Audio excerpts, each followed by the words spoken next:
the purpose of this discussion today on the idea of being a submissive wife is in the context of this channel, the Happy Wife School, and how to be happy and thrive in marriage.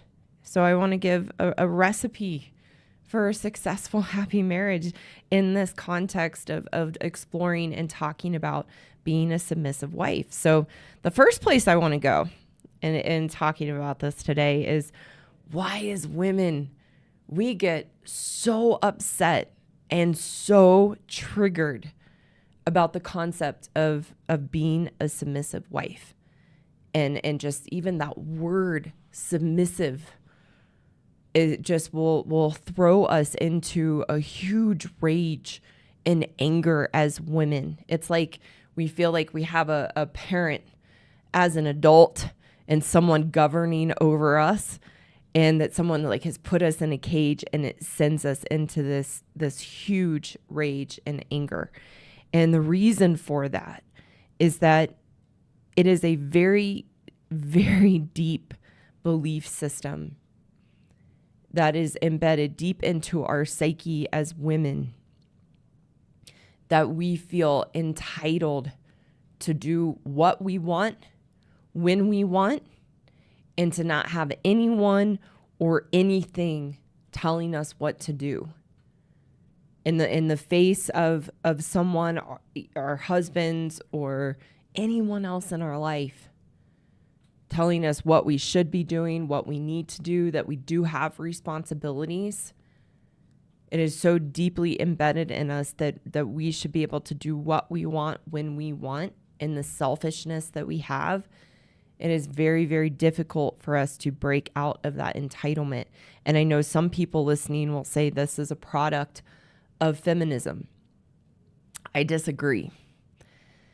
I believe that it has become this entitlement, and our deep belief that we can do what we want has become heightened and more prevalent and pervasive in us as women because of feminism, that it's enabled that in us. But my belief and what I see and what I talk about and how we are as women isn't a product of us as modern women or feminism. That this goes back thousands and thousands and thousands of years. And I've talked about this before. We can see it in all kinds of texts throughout the whole world of the things that I talk about. And one of my favorites to quote is Solomon, that he would rather sleep on the pitch of a roof than in a room with a quarreling woman. That's one example. I've also got the Iliad up on in the background on a shelf behind me. And in the beginning of the Iliad, there's a conversation between Zeus and the female goddesses. And Zeus is so frustrated and so enraged that he gets constantly undermined by the female goddesses and his wife. And that they're constantly going behind his back and doing what they want and behaving in all these woman ways that I talk about. And that was written by Homer. I'm not going to go for the date. I forget the dates, but I know it's somewhere like, I want to say like 800 or 900 BC, somewhere in there. So those examples from history showing this is our women ways and doing what we want when we want, and our stubbornness and need for control and emasculation of men has been happening thousands and thousands of years. And so that's why I believe it is so deeply, deeply embedded just in our psyche as women. So when we think of the idea of being submissive, especially in our marriage and submitting to our husbands, and we're going to talk a little bit what that means from my perspective here in just a moment, it sends us into this huge rage because we feel we have this God-given born right to do what we want. And we all know it. And there's jokes about it everywhere in media, in sitcoms and movies of women. We wear the pants. So the idea of having to give up that control and have someone else lead or potentially tell us no or tell us what we need to be doing or give someone else the control in a certain area and that being our husbands and our marriage it's a huge fight we put up inside of us. So I want to look a little bit what's going on even underneath doing what we want when we want, and why we don't want to submit to our husbands. And the things that I talk about on the channel in our emasculating ways and our woman ways, we truly operate in a relationship with a good man. We truly operate in this vein of being their masters, where we control everything. We must have everything ran by us, and nothing gets done and nothing can happen without our approval. That is the environment that we create. So the emasculation and gaslighting of a good man by a woman in a marriage, it's like we are a slave master that breaks men down and makes them so weak that they have no agency. That's the behavior that we exhibit in the environment that we create because of that deep need to be in control and have things done our way. We get so angry at the idea of being submissive to our husbands because we know what we are doing to them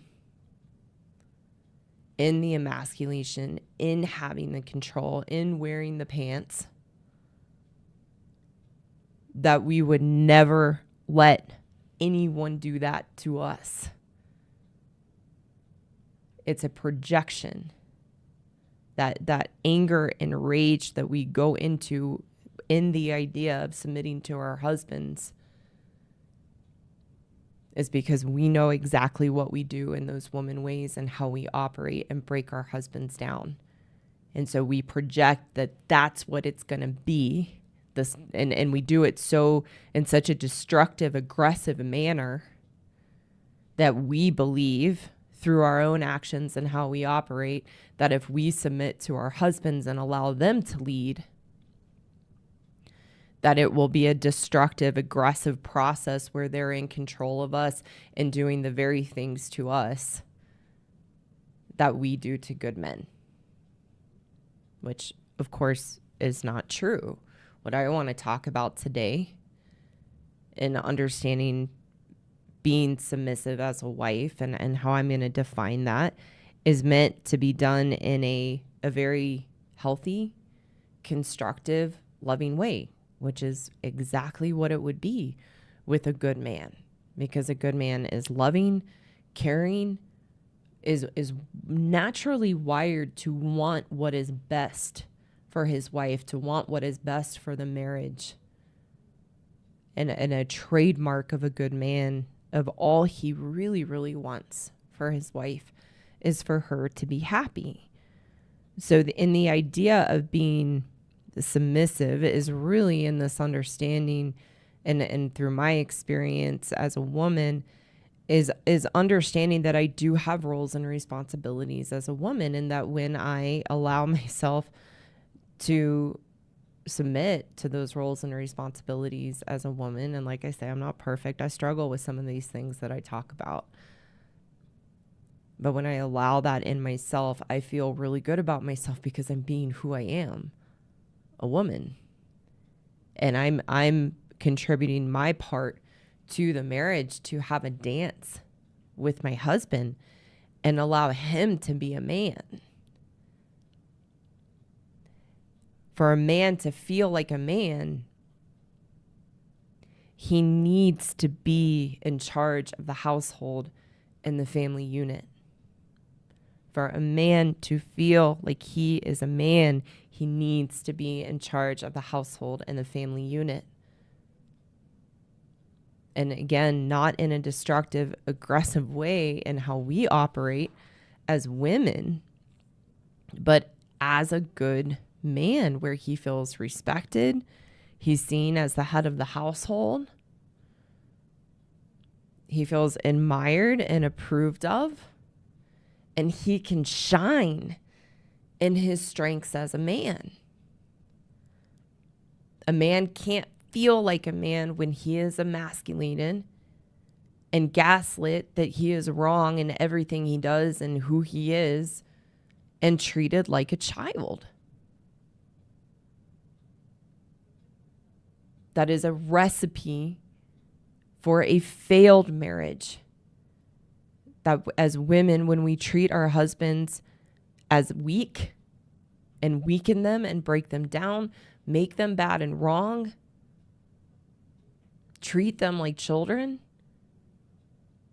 a good man, and I think this is important to really understand in my message,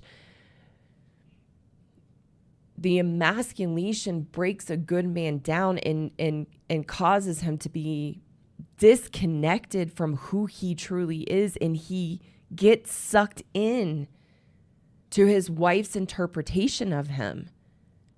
His reality gets completely distorted, where he truly believes the things that his wife makes him feel about himself and believes he is the problem.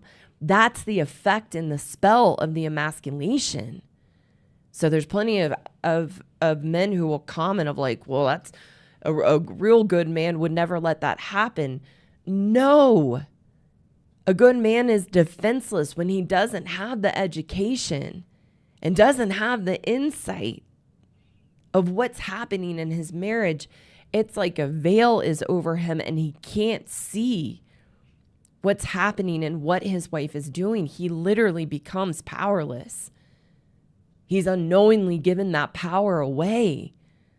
That's part of why I'm here. One is to wake women up. Part of the title of this channel is The Red Pill for women to be woken up to the truth of our woman ways so that we actually have a choice to change.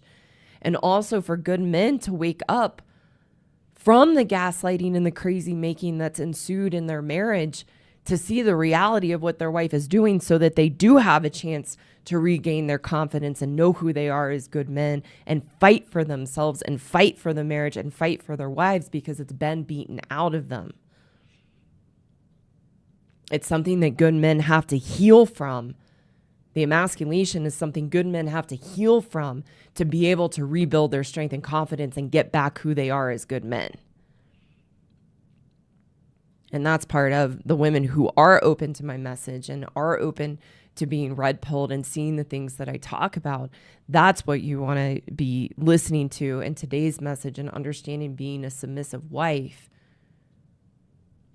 is to allow your husband to be a man again and allow yourself to be a woman and have a dance with your husband in your marriage. That's really what it means to be a submissive wife. This is like dancing. And we know as women and men, when we dance together, literally, like if we were to go ballroom dancing, the man leads. So being submissive in a marriage is learning to allow your husband to lead as the man with a gentle touch. It's just like dancing, and understanding that a good man wants what's best for his wife and wants what's best for the family unit. He has your best interest. It's our own selfishness and need to be right, need to be in control, need to do what we want when we want, that we buck back like a wild bronco in allowing our husbands to lead. But when you do, that's where you can have a successful marriage, because it becomes a dance. As women, we're the opposite of our husbands as good men, that all we can think about is ourselves. And there's no concept of the priority of the family unit, because we only want what we want. All submission means, so I'm going to define submission. All submission means is respecting your husband's opinions and decisions as the leader of the family, and not invalidating him. I'm going to say that again. Submission means respecting your husband's opinions and decisions as the leader of the family and not invalidating him. That works for a successful, healthy, happy marriage where you can both thrive in who you are and work together, because good men are natural leaders. They are problem solvers, and they are rational decision makers. That's their nature. For the women listening who say, that's not my husband, he never makes decisions, he's completely given up and checked out, I have to do everything myself.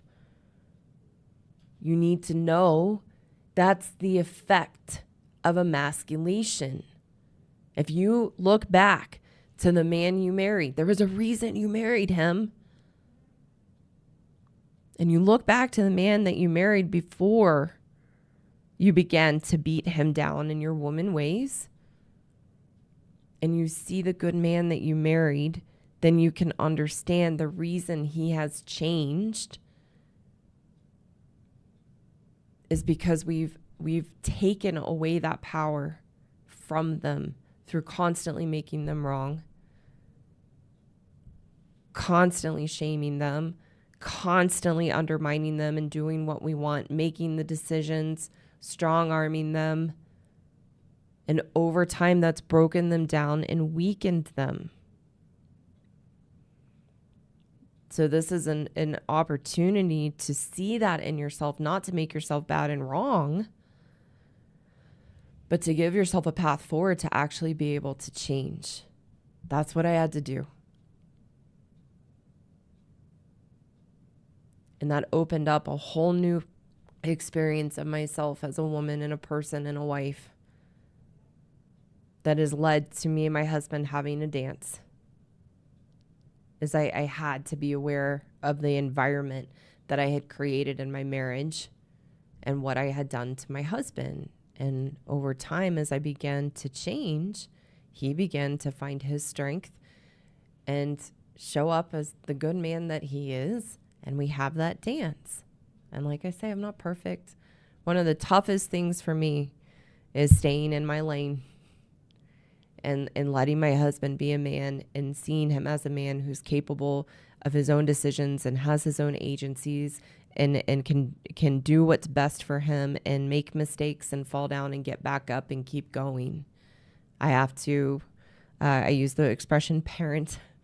I have to parent myself and be diligent with myself to stay in my lane, to focus on me, not in a selfish way, but focus on me to do the best I can, and trusting my husband to be a man and to make decisions and feel safe and secure in myself so that I feel safe and secure with him in the marriage. And it leads to me feeling really good about myself and having a wonderful, wonderful marriage. Sorry, I had a pop-up come up.